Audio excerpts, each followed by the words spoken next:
उनको पता है कि हाँ, इस मुल्क में आर्मी चीफ ही सब कुछ है, बाकी किसी की कोई 2 टके के लोग हैं। बिल्कुल ये टके टोकरी, इनकी कोई हैसियत औकात वक़्त नहीं। इनसे मिल के, इनसे बात करके हमने क्या करना है? अच्छा, उनसे हम मिल भी लेंगे तो वो कुछ नहीं कर सकते। मतलब शहबाज शरीफ अगर जरदारी मिल भी लें ट्रम्प से, तो क्या ये फैसले कर सकते हैं दोनों? क्या इनकी इतनी सियासी हैसियत औकात ताकत है इनमें? फैसले तो फिर वापस आके इनको एस्टैब्लिशमेंट की मर्जी से करने, उनके मशवरे से करने हैं, फैसले तो खुद नहीं कर सकते। तो आज नवाज शरीफ और आसिफ जरदारी को कुछ अपने गिरेबान को बटन खोलें, उसमें झांक के देखें, कुछ शर्म महसूस करें, या शर्म इन्हें आती नहीं है।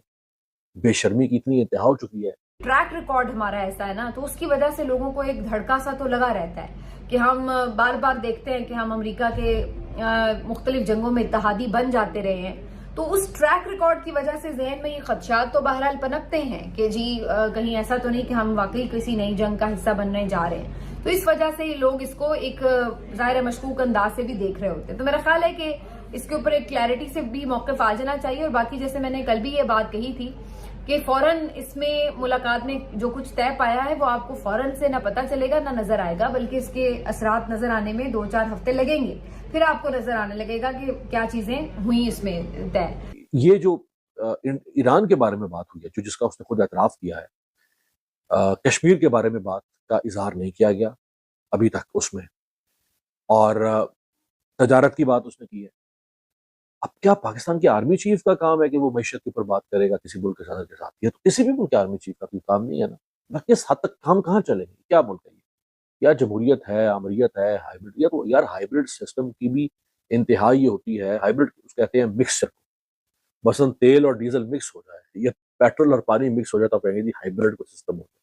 अच्छा, जैसे हाइब्रिड गाड़ियां होती हैं, उनमें क्या होता है कि उनमें पेट्रोल या डीजल भी डलता है और उनमें बैटरी भी होती है, यानी उनमें फ्यूल टैंक भी होता है और उनमें बैटरी भी होती है। वो गाड़ी आधी बैटरी पे चल जाती है, आधी तेल पे चल जाती है, या एक खास स्पीड तक वो बैटरी पे चलती है, उसके बाद वो तेल पे शिफ्ट हो जाती है। कोई निज़ाम होता है ना इसे। इसी तरह उसको, इसलिए उसको हाइब्रिड कहते हैं। जो इस वक्त पाकिस्तान में निज़ाम है, इसमें जमहूरियत तो है ही नहीं। तौर पर अरब मुल्कों को भी थ्रेट किया है, क्योंकि इस वक्त तकरीबन 10-12 अरब ममालिक हैं, इसमें जॉर्डन भी है, इजिप्ट भी है, गल्फ के हैं, सऊदी अरब है, कतर है, बहरीन है, अनफॉर्चुनेटली यूनाइटेड अरब एमिरेट्स हैं। ये सारे ममालिक इस वक्त इसराइल की हिमायत कर रहे हैं। तमाम सूरत हाल में उम्मत मुस्लिमा की खामोशी, बल्कि कमाल मुजरिमाना खामोशी, ये बहुत बड़ा सवाल बन चुकी है। बमुश्किल 1 करोड़ आबादी पर मुश्तमिल इसराइल पूरे खित्ते में बदमस्त हैवान की तरह बदमाशी करता फिर रहा है, मुसलमानों का खून बहा रहा है। लेकिन मजाल है कि बड़े और बासर मुस्लिम ममालिक अपने हमसाया बिरादर ममालिक का साथ दें। अगर आयतुल्लाह खamenei कत्ल हो गए, अगर अमेरिका इस जंग में शामिल हो गया, अगर पूरे ईरान पर उन्होंने इसी तरह कारपेट बॉम्बिंग शुरू कर दी जैसे बगदाद पर की थी, उन्होंने शॉक एंड ऑ जिसको कहते थे, ये आप अगर बगदाद की पुरानी वीडियो 2003 और 4 के निकाल के देखें तो पूरे बगदाद को इन्होंने फ्लैट कर दिया था लिटरली। शॉक एंड ऑ जिसे कहते हैं, मिलिट्री स्ट्रेटेजी इनकी थी, इतनी बमबारी उन्होंने की थी। और अगर इसी किस्म की बमबारी उन्होंने तेहरान पर शुरू कर दी तो फिर डेफिनेटली रजीम चेंज हो जाएगा वहां पे। या रजीम चेंज नहीं होता तो हेडलेस हो जाएंगे। हेडलेस का मतलब है कि वहां गैंग्स होंगे, एक तरफ से कुर्द दाखिल हो जाएंगे, एक तरफ से बलूचिस्तान लिबरेशन आर्मी वाले दाखिल हो जाएंगे, कोई कंट्रोल नहीं होगा उस मुल्क में, और फिर वहां दाइश को दाखिल कर देंगे, ये जिस तरह इन्होंने शाम में दाखिल किया था। और फिर पाकिस्तान के लिए एक बहुत बड़ा कैंसर हमारे मगरब में खड़ा हो जाएगा, जो अब किसी हद तक मैनेजेबल है। उस वक्त हमारे लिए ईरान वो शाम बन जाएगा जैसे तुर्की के लिए वो मुसीबत बन गया था शाम का वक्त। अमेरिका का दुश्मन होना तो आपके लिए बुरा है ही, अमेरिका का दोस्त होना आपके लिए फेटल है, यानी ये आपकी मौत है। तो अमेरिका जब दोस्ती करता है किसी से या दोस्ती का दावा करता है तो वो आपके लिए बड़ा हानिकारक होता है, ये ध्यान में रखें। मैं ये सारी चीजें आपको जोड़ जोड़ के इसलिए बता रहा हूँ, डॉट्स कनेक्ट करने हैं ना, कि आसिम मुनीर ने एक तरफ नोबेल प्राइज का उसका और दूसरी तरफ फौज का नेटवर्क पूरी कैंपेन चला रहा है ट्रंप के हक में। तो आप समझ जाएं कि इस टाइम गेम कहां पहुंच चुकी है, कि जब अमेरिका ने किसी भी पाकिस्तानी जनरल को इस तरह से सड़कों पर बिठाया है, पाकिस्तान से बहुत बड़े सौदे करवाए गए हैं। नमस्कार दोस्तों, स्वागत है आप सभी का एक बार फिर से हमारे चैनल पर। दोस्तों आज हम बात करने जा रहे हैं इजराइल और ईरान को लेकर जो युद्ध चल रहा है उसके बारे में। और दोस्तों जो आसिम मुनीर है उनकी जो मीटिंग हुई थी डोनाल्ड ट्रंप के साथ में, उसके बारे में। दोस्तों इस मीटिंग के बारे में अगर हम बात करें दोस्तों, तो इस मीटिंग से पाकिस्तान के देश को बहुत ज़्यादा उम्मीद है। लेकिन दोस्तों अगर हम दूसरी ओर जाएँ इस मीटिंग के बारे में, तो दोस्तों इस मीटिंग का कुछ समझ में नहीं आ रहा है, क्योंकि दोस्तों कुछ ही बातें बाहर निकल के तो नहीं आ रही हैं। लेकिन एक चीज़ तो साफ साफ कन्फर्म नज़र ये आ रही है कि डोनाल्ड ट्रंप पाकिस्तान का पूरी तरह से इस्तेमाल करना चाह रहे हैं ईरान के ख़िलाफ़ में।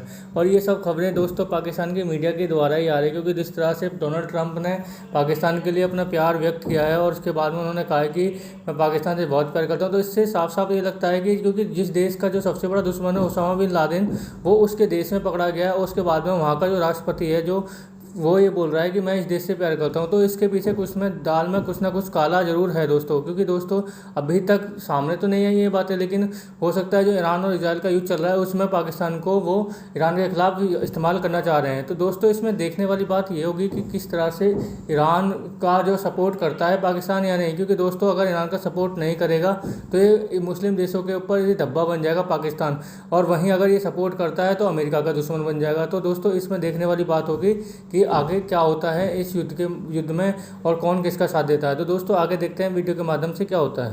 नहीं देता।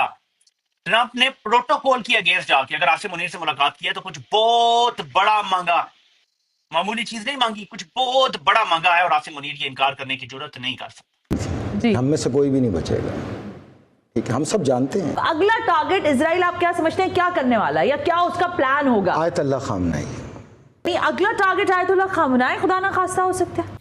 अब सदर ट्रंप चाहते हैं कि यूएई, कतर, ओमान, सऊदी अरब, ये तमाम मुल्क जो हैं वो इसराइल को रिकग्नाइज करें और ये जो फड्डा है हमेशा के लिए खत्म हो। और आपने सुन भी रखा है कि जो गजा के अंदर लोग हैं उनको वहां से हमेशा के लिए किसी और मुल्क में मूव कर दिया जाए और पूरी टेरिटरी के ऊपर इसराइल का जो है वो कब्जा हो जाए। अब इसमें पाकिस्तान से भी ये तकाजा किया जा सकता है कि आप भी इसराइल को रिकग्नाइज कर लें। ये भी सदर ट्रंप जो है वो तकाजा कर सकते हैं। माजी में हामिद मीर ये बता चुके हैं कि जनरल बाजवा चाहते थे कि पाकिस्तान इसराइल को रिकग्नाइज कर ले। बकौल हामिद मीर उन्होंने इमरान खान साहब से भी ये तकाजा किया और इमरान खान ने इनकार कर दिया। ये सब कुछ आप हामिद मीर साहब की ज़बानी पाकिस्तान टेलीविजन के ऊपर सुन चुके हैं। यानी पाकिस्तान इसराइल को भी बुरा नहीं समझता। यासिर मुनीर से मीटिंग के बाद ट्रंप बोल रहा है एब्सोल्युटली नॉट से सफर हमारा शुरू हुआ है कि इसराइल भी बुरा नहीं है। गजा में फलस्तीनी बच्चों औरतों को मारने वाला इसराइल बुरा नहीं है। बस हम ईरान को ज्यादा बेहतर जानते हैं, हम इसराइल को भी जानते हैं, वो बुरा नहीं, बिल्कुल बुरा। नेतन्याहू बिल्कुल बुरा नहीं है। ये वहां जनरल साहब बैठ के बोलते रहे बकौल ट्रंप। अब ट्रंप को जुटला दिया एसपीआर, कह दे कि ये बात नहीं हुई, मिल के आए हैं। आपको वो कह रहा है जी लीडर है ये बड़ा, तो जाके जरूरत करने के ट्रंप झूठ बोल रहे थे। मोदी भी तो स्टैंड ले रहा है, वो कह रहा है ये झूठ बोल रहा है, आप भी ले स्टैंड, लेकिन नहीं लेंगे क्योंकि ये सच होगा, इसलिए स्टैंड नहीं लेंगे। सबसे बड़ी चीज हमें देखना चाहिए कि एक मुल्क जो लांडी पाकिस्तान का कराची के बाहर जो एरिया है उतना बड़ा है, उस मुल्क पूरी दुनिया के साथ क्या लड़ सकता है? अमेरिकन तो नहीं मर रहे हैं, बल्कि अमेरिकनों को मैं समझता हूँ एक दिन ऐसा आएगा कि उनको अपने फोर्सेस भेजने पड़ेंगे इसराइल को बचाने के लिए।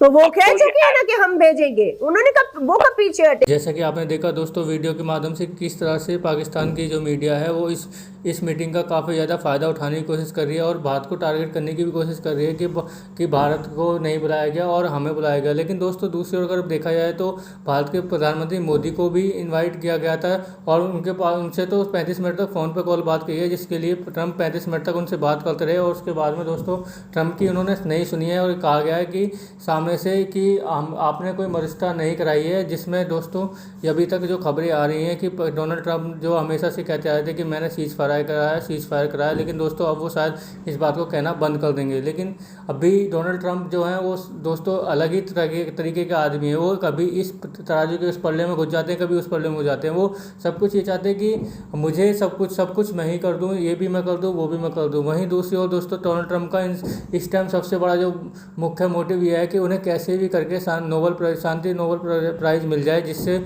उन्हें जो विश्व की सबसे बड़ी उपाधि है उसका स्वाद चख सकें। लेकिन दोस्तों डोनाल्ड ट्रंप के हाथों जो कांड हुए हैं उनको देखें तो दोस्तों ऐसा कुछ भी होता नज़र नहीं आ रहा है, क्योंकि दोस्तों अभी जो है पाकिस्तान की तो छोड़िए, इनके देश के अंदर ही अभी इनके लोग जो इनके खिलाफ ऑलरेडी हो चुके हैं और आने वाले टाइम में पता चलेगा कि डोनाल्ड ट्रंप इस चीज़ को कैसे फेस करेंगे। क्योंकि दोस्तों अभी तो ये चीज़ें ज़्यादा बाहर नहीं आ रही हैं, लेकिन एक टाइम पर ये भी बाहर आएंगी। तो दोस्तों आगे भी ऐसी वीडियो देखने के लिए हमारे चैनल को लाइक एंड सब्सक्राइब जरूर कर लें ताकि आपको हमारी वीडियो प्राप्त होते रहें। धन्यवाद।